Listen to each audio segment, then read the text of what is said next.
இந்த நாட்டு மக்கள் பெரிய எதிர்பார்ப்போடு உங்களை இந்த அரசாங்கத்தை தெரிவு செய்திருக்கிறார்கள். எனவே அதனால் மக்களும் நிறைய எதிர்பார்ப்புகளோடு இருக்கிறார்கள். அந்த எதிர்பார்ப்புகளை நிறைவேற்ற வேண்டிய தார்மீக பொறுப்பு உங்களுக்கு இருக்கிறது. 75 வருடமாக இருந்த அரசாங்கங்கள் தவறு செய்தது, அவர்களுடைய தவறை சுட்டிக்காட்டி இன்னும் பல விஷயங்களை சொல்லித்தான் நீங்கள் மக்களுடைய விருப்பத்துக்குள்ளானவர்களாக இவ்வளவு பெரும் ஆதரவோடு இந்த சபைக்கு வந்திருக்கிறீர்கள். எனவே ஏனையவர்களைப் போல நீங்களும் காலத்தை கழித்துவிட்டு சென்றுவிடக்கூடாது என்பதிலே மக்கள் மிக அவதானிப்போடு இருக்கிறார்கள் என்பதை அண்மை காலமாக நாங்களும் அறிந்து கொள்கின்றோம்.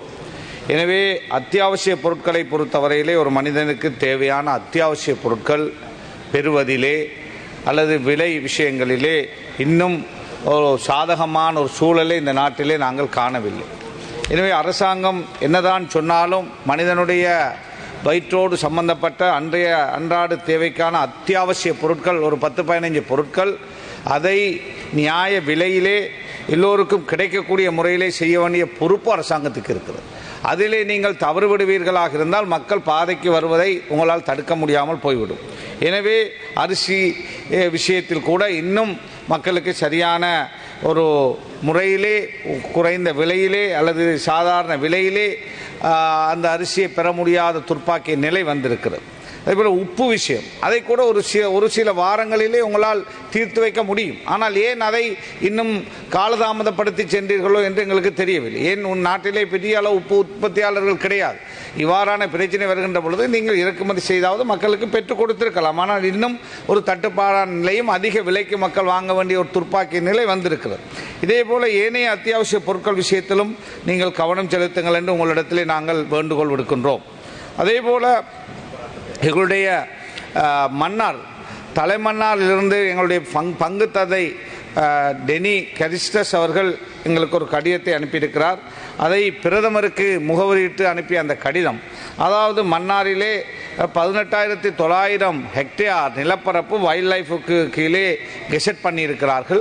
அதனால் அந்த பல கிராமங்கள் அவ்வாறு வைல்ட் லைஃபுக்குள்ளே கெசட் பண்ணப்பட்டிருக்கிறது. வாழ்ந்து வருகின்ற நூற்றாண்டு காலமாக வாழ்ந்து வருகின்ற கிராமங்கள், சர்ச் போன்றவை அங்கே இருக்கிறது. அதே போல் மன்னார் ஐலண்ட் என்பது ஒரு முக்கியத்துவம் கேந்திரம் வாய்ந்த இன்டர்நேஷனல் ஐலண்ட், இலங்கையில் இருக்கின்ற ஒரு பெரிய இன்டர்நேஷனல் ஐலண்ட். எனவே அதிலே 18,000க்கு மேற்பட்ட ஹெக்டேர்களை கெசட் பண்ணுகின்ற பொழுது அங்கு சுற்றுலாத்துறையோ அல்லது ஏனைய வர்த்தகத்துறையோ அல்லது வேறு துறைகளையோ மேம்படுத்தி அந்த பிரதேசத்தை கட்டியெழுப்பது முடியாத ஒரு துர்ப்பாக்கிய நிலையாக இருக்கிறது. எனவே பிரதமர் அவர்கள் அந்த கடிதத்துக்கு கவனம் செலுத்துமாறு நான் வேண்டுகோள் விடுக்கின்றேன். அதே போல் இன்னும் ஒரு தரப்பு 2009ஆம் ஆண்டு 2010ஆம் ஆண்டிலே பயிற்சிகளை முடித்த கோப்பாய், யாழ்ப்பாணம் கோப்பாய் ஆசிரியர் பயிற்சி கல்லூரிகளிலே பயிற்சியை முடித்த ஆசிரியர்கள் இன்று 237 பேர் இருக்கிறார்கள். அவர்கள் இதுவரை அவர்களுக்கு உத்தியோகபூர்வ சான்றிதழ் வழங்கப்படவில்லை. எனவே கல்வி அமைச்சர் ஹரிணி அவர்கள் அந்த விஷயத்திலே கவனம் செலுத்தி அவசரமாக அவர்களுக்கான சான்றிதழை பெற்றுக் கொடுக்க வேண்டும் என்று நான் இந்த இடத்திலே இந்த உயர் சபையிலே வேண்டுகோள் விடுக்கின்றேன். அதேபோல் இன்னும் ஒரு தரப்பு தென்கிழக்கு பல்கலைக்கழக நூலக உதவியாளர்கள், அதாவது இலங்கையிலே 400க்கும் மேற்பட்ட நூலக உதவியாளர்கள் இருக்கிறார்கள். அதாவது இவ்வாறான பாதிப்புக்குள்ளா உள்ளாக்கப்பட்டிருக்கிறார்கள். 2012ஆம் ஆண்டு யுஜிசி சுற்று நிருபம் 975 மற்றும் 985 போன்றவற்றிலே அந்த சம்பளம் மறுசீரமைக்கப்படுகின்ற அந்த சர்க்குலருக்கிறங்க இவர்களை லைப்ரரி அசிஸ்டன்ட் அவர்களை எல்லாம் அன்ஸ்கில் கேட்டகரிக்கு கீழே கொண்டு வந்திருக்கிறார்கள். உண்மையிலே ஒரு லைப்ரரி அசிஸ்டண்டாக எடுக்கப்படுகின்ற பொழுது ஓலவலோடு 2 வருஷ எக்ஸ்பீரியன்ஸோடு லைப்ரரி டிப்ளமா சர்டிஃபிகேட்டோடு தான் அவர்கள் எடுக்கிறார்கள். அவ்வாறு எடுத்துவிட்டு அவர்களே அன்ஸ்கில் லைப்ரரி கேட்டகரி கீழே கொண்டு வந்து அவர்களுடைய சம்பளத்தை குறைத்து அவர்கள் அவமானப்படுத்தப்படுவதாக, கஷ்டப்படுவதாக அவர்கள் பிரதமருக்கு எழுத்து மூலமான கடிதத்தை எழுதியிருக்கிறார்கள். இந்த நாட்டில் இருக்கின்ற எல்லா பல்கலைக்கழகங்களிலும் இவ்வாறான பிரச்சனை இருக்கிறது. இதிலே 400க்கும் மேற்பட்டவர்கள் பாதிக்கப்பட்டிருக்கிறார்கள். 2012க்கு முதல் உள்ளவர்களுக்கு ஒரு நிலையும் 2012க்கு பிறகு நியமனம் பெற்றவர்களுக்கு இவ்வாறான பிரச்சனையும் இருக்கிறது. எனவே இந்த பிரச்சனையும் தீர்த்து வைக்குமாறு பிரதமரிடத்திலே கல்வி அமைச்சர் என்ற வகையிலே அவரிடத்திலே வேண்டுகோள் விடுக்கிறார்கள். அதையும் இந்த சபையிலே நான் ஹன்சாட்டிலே சேர்த்து கொள்ளுமாறு வேண்டுகோள் விடுக்கின்றேன். அதே போல மன்னார் மாவட்டத்திலே அண்மையிலே நடந்த வெள்ளம், மன்னாரிலே அந்த வெள்ளத்திலே ஒரு பெரிய பாதிப்பு மன்னாரிலே ஏற்பட்டது. அதிலும் மன்னார் தீவு அதிகமாக பாதிக்கப்பட்டது. அந்த தீவிலே பாதிக்கப்பட்ட பகுதிகளிலே வெட்டப்பட்ட பாதைகள் இன்னும் மூடப்படவில்லை, அந்த கல்வெட்டுகள் சரியாக போடப்படவில்லை. அது மாத்திரமல்லாமல் நாங்கள் முன்னைய காலங்களிலே 1.5 பில்லியன் ருப்பீஸ், அதாவது EU ஃபண்ட்ஸ், அதாவது ஐரோப்பிய ஒன்றியத்துடைய கிராண்ட் பெற்று மன்னாரிலே ஒரு ட்ரைனேஜ் சிஸ்டத்தை நாங்கள் முன்னெடுத்தோம். அது அந்த பணம் முடிந்த இடத்தோடு நிற்கிறது. எனவே அதை மீள முன்னெடுக்க வேண்டிய பொறுப்பு அரசாங்கத்துக்கு இருக்கிறது. அதை செய்கின்ற பொழுது எதிர்காலத்திலே இந்த ட்ரைனேஜ் சிஸ்டம் வருகின்ற பொழுது இவ்வாறான வெள்ளத்திலிருந்து மக்களையும் பிரதேசத்தையும் பாதுகாக்கலாம். ஏற்கனவே இந்த வெள்ளத்தால் பெரிய அளவு பாதிப்பு ஏற்பட்டு இருக்கிறது. அதே போல் இந்த பாதிக்கப்பட்ட விவசாயிகளுக்கு நஷ்டஈடு தருவதாக சொல்லப்படுகிறது. ஆனால் இதுவரை அவர்களுக்கு கிடைக்கவில்லை. ஏனென்றால் அவர்கள் விவசாயத்தை மீள தொடங்க வேண்டிய நிலையிலே இருக்கிறார்கள். எனவே அதிலே அரசாங்கம் கவனம் செலுத்த வேண்டும் என்று நாங்கள் வேண்டுகோள் விடுக்கின்றோம்.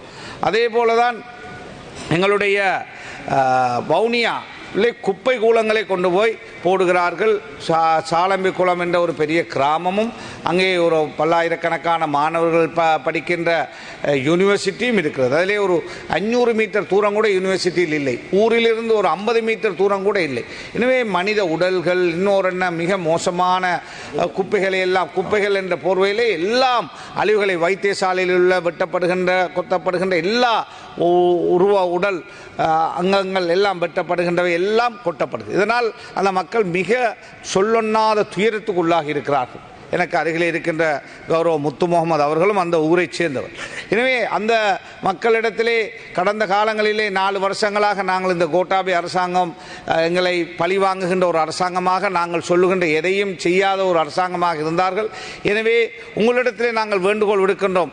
அந்த மக்கள் பாதைக்கு வந்து அந்த ஆர்ப்பாட்டத்தை செய்ததை நிறுத்த முயற்சி செய்த பொழுது நாங்கள் தான் சொன்னோம், இல்லை, இந்த அரசாங்கம் புதிதாக வந்திருக்கிறார்கள், நாங்கள் அவர்களோடு பேசி நாங்கள் இதுக்கு ஒரு முடிவு காண்போம் என்று. எனவே உங்களிடத்திலே ஒரு ஆல்டர்னேட்டிவ் பிளேஸுக்கு இதை கொண்டு போவதற்கான ஏற்பாட்டை அதுக்கு பொறுப்பான மாகாண சபை, உள்ளூராட்சி அமைச்சு அந்த விஷயத்திலே கவனம் செலுத்த வேண்டும் என்று இந்த உயர் சபையிலே நான் வேண்டுகோள் விடுக்கின்றேன்.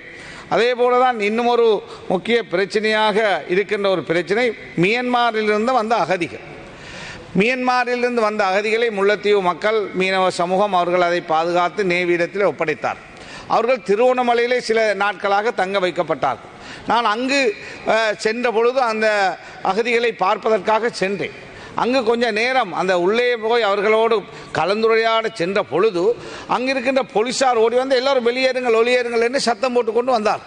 பிறகு என்னவென்று கேட்கின்ற பொழுது போலீஸார் சொல்கிறார்கள், எங்களுக்கு தொலைபேசிக்கு மேல் தொலைபேசி, எங்களை அதாவது உங்களை பார்க்க விட வேண்டாம், வெளியேறுங்கள்.